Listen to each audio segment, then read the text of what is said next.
waxaa sii kordhaya cabashada laga muujinayo cayayaankan faraha badan ee guud ahaan buux dhaafiyey deegaanadan waxaana ay yihiin koronkoro uu reebay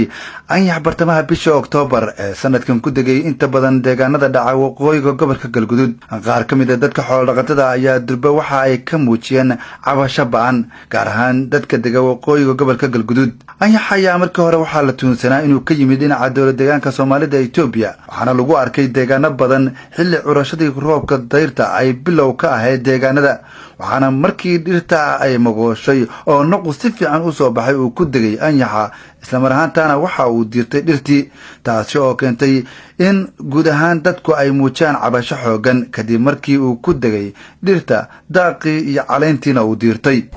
ayaxu wuxuu dhalaa wax la yiraahdo koronkoro wuu sahansadaa dhirta meelaha cawska iyo dhirta waaweyn ka hooseysa oo naqa jilicsan ayuu ku dayaa kabacdi ukumu ku reebaa ukuntaasi way kacdaa iyaduna way nabaad guursaa. ayaxu waxa uu cuno afka markii uu geeyo gadaal waa sii socdaa sida laaligeed waa madaala ilaa naftu ka dhacdo maahan.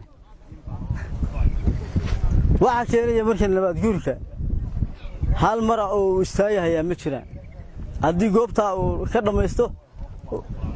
waxa uu naqaha ku yaala ama nabaadka ku yaala wuu sahansanayaa wuxuu u gudbahayaa meeshii kale to nabaad leh sida laaligeed baa dhulku goob yuu u angegayaa ka faa'iideysigii roobkii raxmaadkii ilaahay markaa uu siiyey iyo khayraadkii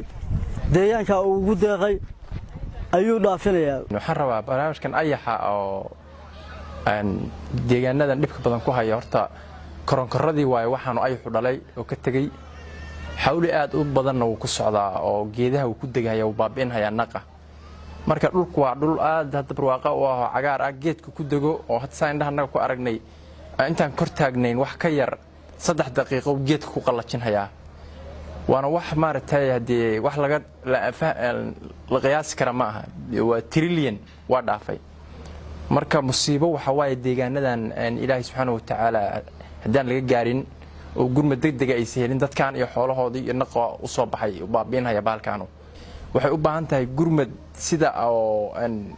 fatahaadaha loo gurmaday ka daran in loo gurmado sababtoo wadankan deegaanadan abaar xuna waagi dhawto ka dhacday waagi dhawto xooluhu waa baabeen wuxuu baabeen abaarta baabeenaysa geedaha iyo xoolaha baabeenaysa ayaxaan dooga cunahayana waa isku mid xooluhu baabeenaya marka waxaan jeclaan lahaa in gurmadku uu noqdo oo si degdeg ah arintan wax looga qabto sida ay sheegayso mahmaahda Soomaalidu ay taqaano oo ah anyax tag eelna reeb ayaa deegaanadii hore anyaxa uu maray waxa ka soo baxay koronkoro yar kuwaasi oo si siman dhulka ugu socda isla mar ahaantaana daaqa iyo deegaankii farar kulul ku haya waxaana arintaasi mar kale cabasho ka muujiyay guud ahaan dadka.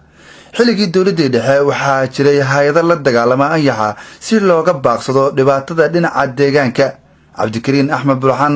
raadiyaha TV-ga qaranka Caabud Waaq.